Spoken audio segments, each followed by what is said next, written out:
I don't have that type of richness. My richness is life forever. One art, one destiny.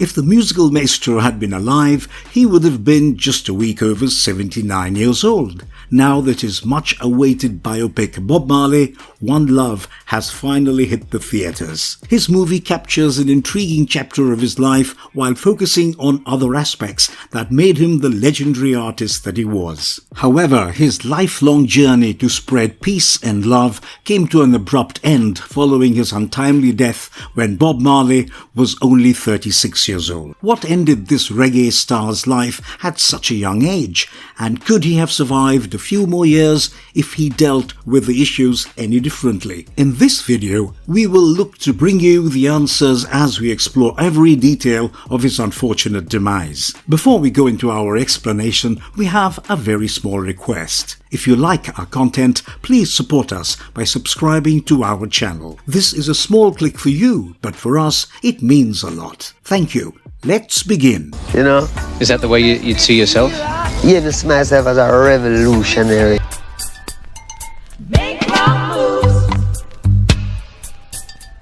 How did Bob Marley die? Could his death have been prevented or delayed? Here comes the million-dollar question that torments the fans of this iconic singer, songwriter and musician. Bob Marley could have been saved had his treatment been conducted differently. The Jamaican-born king of reggae suffered from a rare condition called an acral lentiginous melanoma. It all started after a soccer game during his tour in Europe, and he experienced some pain in his right great toe and toenail. When he first consulted a doctor, the medical practitioner believed that the lesion on his toe was nothing to worry about and just an injury from playing soccer. However, later consultations with another doctor revealed the seriousness of the situation when the doctor conducted a biopsy on the spot. It was melanoma, and the immediate medical advice was to surgically amputate the affected toe. But Bob Marley chose otherwise, and he went ahead with an excision surgery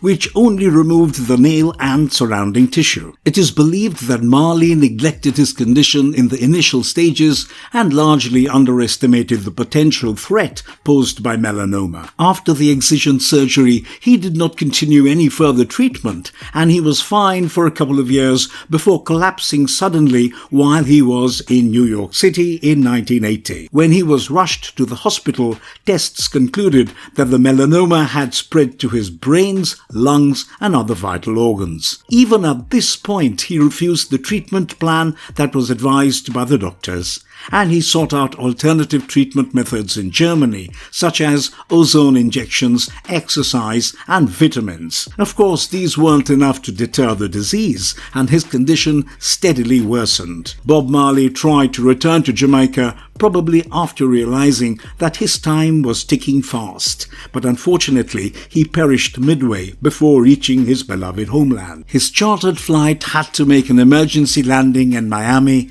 after he was critical during the journey, and this was where he breathed his last. There are too many only ifs in this story, and this makes us wonder how things would have turned out if he had reacted differently to his deteriorating condition. Firstly, had the first doctor not diagnosed him incorrectly, he would have received medical attention much earlier for the melanoma. As we all know, early treatment is the difference between life and death in such circumstances. Yes, chemotherapy wasn't going to heal melanoma, but an earlier detection could easily have extended his life by a few years. Secondly, even after he was diagnosed with melanoma, things could have panned out better if he had not refused the conventional treatment methods. His complacency towards his condition could have stemmed from his philosophical belief system, but unfortunately, philosophies and ways of life only matter when the individual is living. Before passing away, his final words to his son Ziggy were, "Money can't buy life." And there couldn't have been a more bittersweet truth to end his journey. Where were you hit? Me? Yes, sir.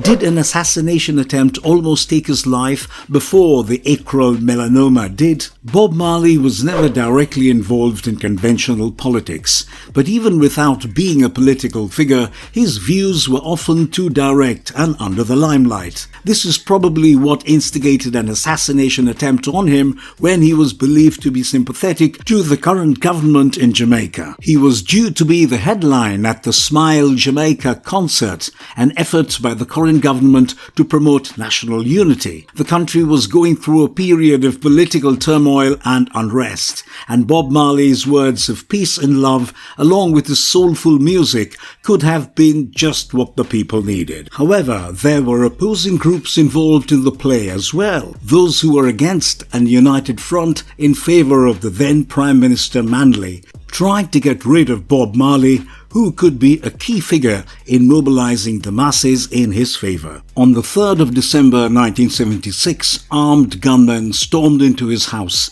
and he was shot in the arms and chest. Even his wife, Rita Marley, sustained bullet injuries, and his manager, Don Taylor, was seriously injured. Miraculously enough, they all survived this deadly attempt, which, if successful, could have ended his life prematurely, even before the acral melanoma did its damage. Was Bob Marley's condition brought about by his use of marijuana? Bob Marley and his cannabis addiction were always an open secret, and the artist did not try too hard to hide his affection for the greens. In fact, as a Rastafarian, smoking up was a religious ritual, and Bob Marley wholeheartedly believed in the spiritual and medicinal properties of weed. However, during his illness and following his death, this sparked a huge debate. Some were of the opinion that his condition was aggravated or even brought about by his smoking habits, while others claimed that these were entirely mutually exclusive. To give you the answer to this, we simply have to refer to the medical journals and research till death,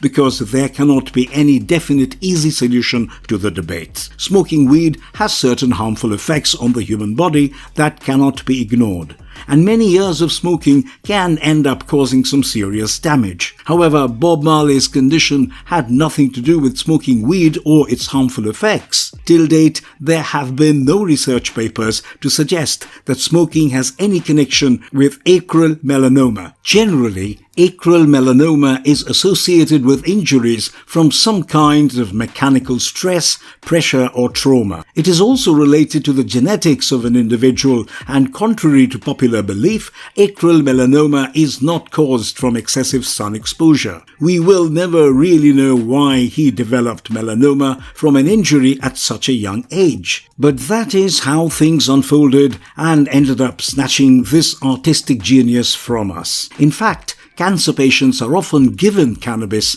in some form to help with the pain and nausea. So in this regard, we have to side with the view that claims no relation between Bob Marley's smoking habit and the disease that killed him. You know you're a superstar. I am a superstar.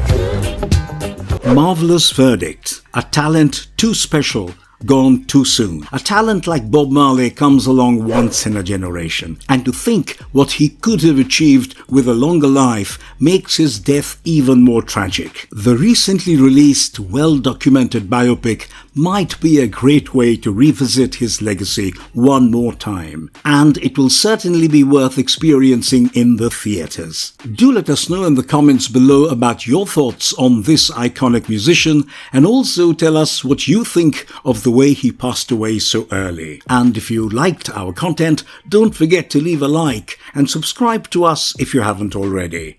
And have a good one and be safe. Thanks everyone.